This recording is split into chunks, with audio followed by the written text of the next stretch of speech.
to the Dream 100 Show, the epicenter of influence, collaboration, and exponential growth. You're about to discover the power of relationships. Dream 100 relationships. And you're one relationship away from a totally different business and life. This is your host, Michael Tasner.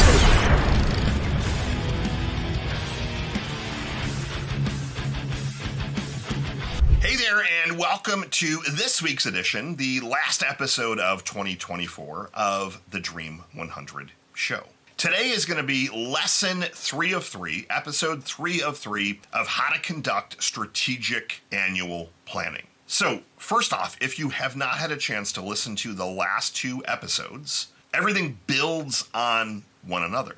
So over the last 2 weeks, we've went through the exercise of gathering intel from everyone on your team. Now, if you don't have a large team, you can also have your vendors help you with this. And if it is a team of one, then you're going to be putting all this feedback in, and all the grunt work and all the hard work is going to be on you, which is not unrealistic. It just doesn't make it as impactful. Because I'm really looking for ideas that are different, some ideas that are off the wall. I'm looking for alternative perspectives. Often as business owners, we feel like we know the right way, or we feel like we know everything. The ego gets in the way. Really great book, Ego is the Enemy. And we might be a little bit too tunnel visioned. So I love to get outside feedback, outside ideas. So we gathered information on all the projects that occurred this year. What worked, what didn't work, what opportunities exist. Where are we potentially vulnerable to the competition that could come in and destroy us, potentially? The second list then that we started to gather information on is this whole start doing and stop doing. And that's one of my favorite lists. I do that once a month, personally. What are some of the things that your team's like, we need to stop doing this. We need to stop spending money here, stop with this subscription, that tool, that vendor, whatever it is, do we need to stop the bleeding? And then from there, that start doing list. We're not doing X. We should be doing this. We should hire this company. This can start to move the needle a little bit faster. And then finally, you identified everyone's most important number. Each of your team members need to have one number that is going to very rapidly show you, them, and the business, are they on track or off track in their role. Now, there's other metrics that you're going to be tracking, but everyone needs to have one metric. So we did all this stuff the last couple of weeks because unlike a lot of organizations that love to do multi-day or week-long strategic annual planning, I like to do the setup stuff first and get all that stuff done that we talked about so that you're able to walk into a one-day meeting and knock things out of the park. Now, what are some of the other logistics before we actually get into the structure of the meeting? So first, if you do the kind of that survey and get all that anonymous feedback, what's working, what's not working, start doing, stop doing, if you notice that your team is massively misaligned, there's stuff all over the place. There's no, like when they list their top 5, there was zero alignment on any of those. There are things that you're like, I have no idea what this is, what that is. Like you're looking at it and you cannot effectively summarize what you're looking at. You need to add a half-a-day session that becomes more of an alignment session. Doesn't typically get called that strategic annual planning. It is more of an alignment session. And that alignment session is typically the result of one of two things. Number one, and this is what I see more often than not, is that people listed kind of start doing, stop doing things, but they didn't necessarily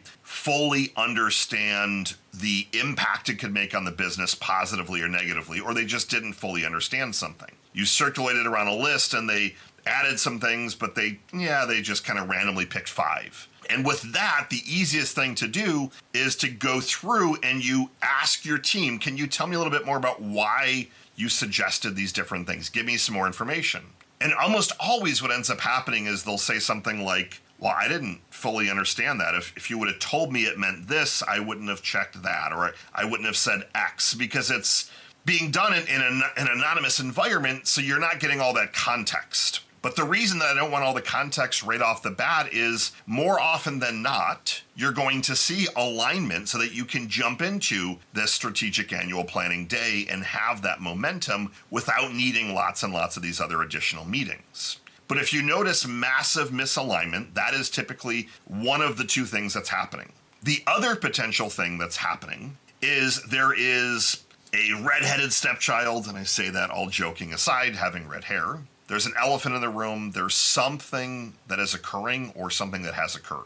And you should have a pulse of what that is. Did you have to lay people off? Did you have to close? Did your sales take a nosedive? Did you cut people's weight? Usually it's often more negative stuff, but it could be, why did we grow 10x when we thought we were going to do 2x? Why did we buy these 3 companies? Usually there's something that is throwing the team off. And that shows some misalignment. That shows that things are not exactly where they need to be. And with that, I like to just have those open and honest conversations. And again, this needs to happen before you walk into this annual planning day. So ensure that you have a fair amount of alignment before this day. If you don't have the alignment, have that, let's call it half day to 1 day session to get some alignment, have some honest conversations, work out any of the drama, work out the kinks that need to happen. In terms of your actual annual planning day, here are some of the logistics. So first, offsite. Never in one of your conference rooms. I like to do them in hotels. Often I'll allow my team, if they want to come in the night before, and they can just go and relax and just bond a little bit, try and find somewhere nice. I try to make this more of a reward so that they want to do it rather than seeing it as a chore. So I like to try and find a fun venue. I like to make sure that everything logistic-wise is triple checked, well handled. The conference room or the area that you're doing it in is going to be a lot of fun. You've got fun little toys on the table so that you can kind of encourage creativity and play. You've got possibly a gift for each of the people there. All the food is top notch. Breakfast, lunch, dinner, all the drinks, so no one is having to go anywhere. Everyone has everything they need so they can stay present, stay in the zone in that particular room, in that particular environment. All the tech stuff is handled. You've got everything that you could need. Personally, I love markers and those gigantic Post-it notes. They're extremely expensive. They're like $60 or $70 for like 10 or 20 of them. So I usually spend like $500, but I just love them. They stick, they don't rip off wallpaper or paint, and I like to see them visually. But every business is a little bit different as to how you like to do this. If you're virtual, you can do this virtually as well. It's a little bit more tougher to have that kind of on-site camaraderie, but I like to make sure that all the logistics virtually are also handled. So your team has breakfast, lunch, and dinner, whether that's you giving them a credit for DoorDash, for example. They know that here's the time. They have to be in this particular quiet environment, no distractions. I like to get all that stuff dialed in so that the day can be the most productive and not get derailed with little tech stuff or massive tech stuff, for example. In terms of who needs to be there, definitely your leadership team. And then from there, it's your discretion. You're the owner of the business. Whoever you want to be there can be there. You want people that aren't on the leadership team because they've been at your organization for 30 years, invite them.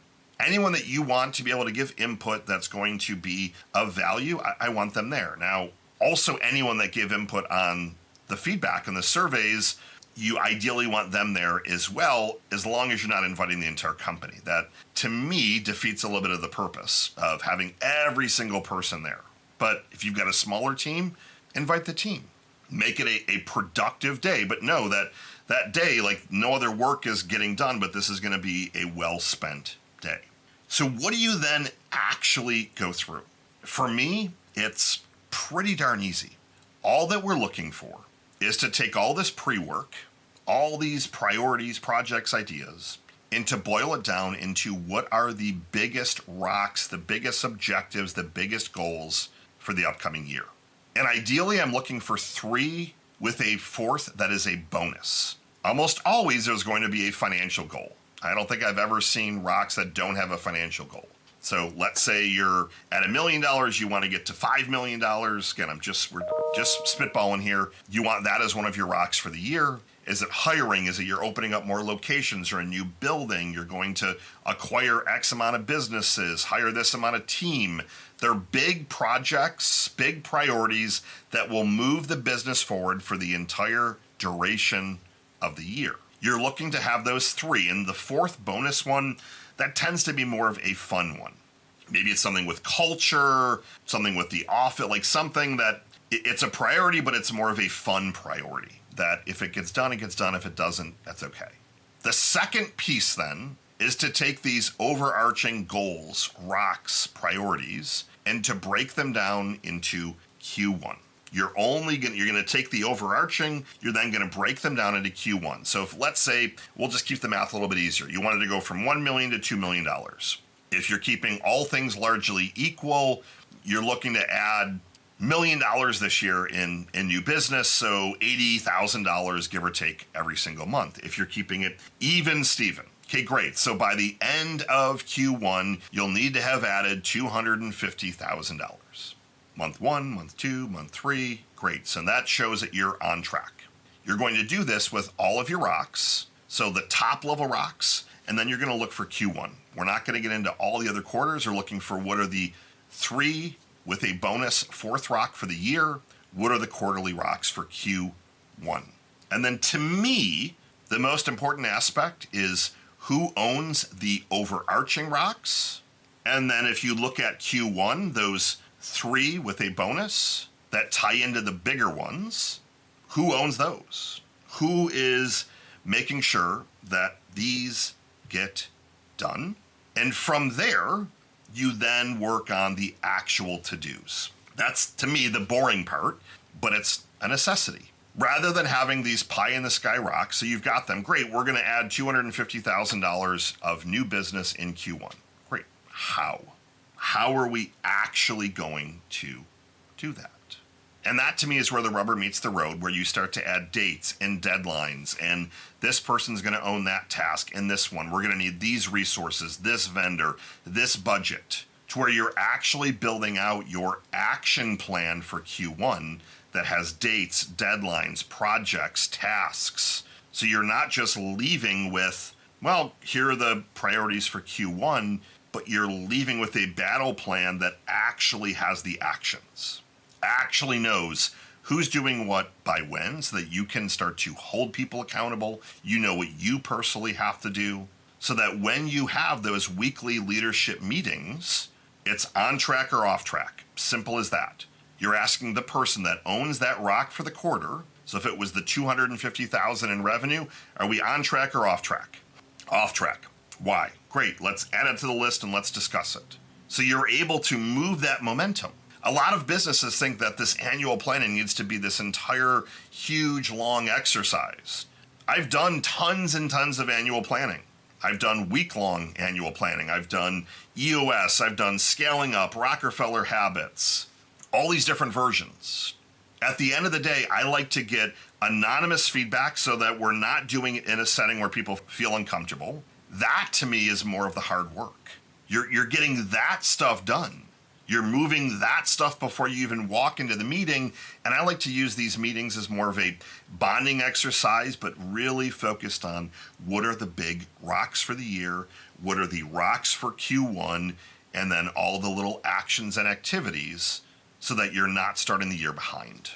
That is how I do strategic annual planning. The only exception, again, is that if you see massive misalignment, you start to bring some of those additional meetings in to ensure you've got some alignment first before you walk into this meeting. But it's more of this exercise to bond with the team. Hey, are we aligned on these big projects, priorities for the year? Here's what we're committed to doing. And for me, if there are other meetings that need to be had, let's talk about culture, other topics. Those are things that can be done during your weekly leadership meetings or as one-off meetings that don't have to be a whole day session. If you plan 2 or 3 days, it's going to take 2 or 3 days. If you plan 1 day, it's going to take 1 day. I would much rather align your team and yourself on the priorities and get back to work. That's what I got for you. I am so grateful for you to listen to this content, to help spread the content, spread the message. Have a great holiday. Merry Christmas. Happy Festivus, one of my favorite shows, Seinfeld. as well as The Office, if you know me. Grateful for all of you. So grateful. I can't wait to kickstart 2025 and have this be your best year ever, personally and professionally. Michael Tasner signing off for the last time in 2024. I'll see you in 2025. Good morning, good afternoon, and good night.